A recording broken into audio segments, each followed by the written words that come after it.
Ako po ngayon ay si Dindolini sa kasalukuyang pangalan. At ito pong kasama ko nakahiga ay si Banban Kasmote. Ako po ngayon itutulang parang aawit nakakanta. Ano?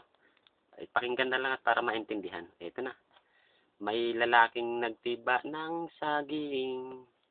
May dalaga namang nagsasaing. Sabi ng binata, halika sa dilim.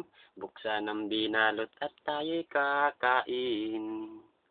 Sabi ng dalagay wag munang buksan, mula pagkabatay aking iningatan. Maghintay ka lamang na tayo'y makasal, magsasawa ka rin kami merindal.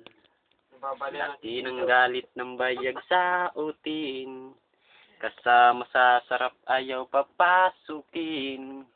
Diyan ka lang bayag na pabitin-bitin, maigi ka rin panangga sa hangin. Maigi ka rin panangga sa hangin. Yan si Juan. Panalo na yon. Sporty batak, lokohin. Pistang-pista, pagbayarin. Kupal. Wala talaga. Yun lang nakayanan, ha? Sige, papasa na lang dyan. Okay? Ito lang muna. Talagang hirap. Ipasa mo yan kay Sige, Karen. bye-bye, ha? Ipasa mo Okay. yan kay Karen. Love you.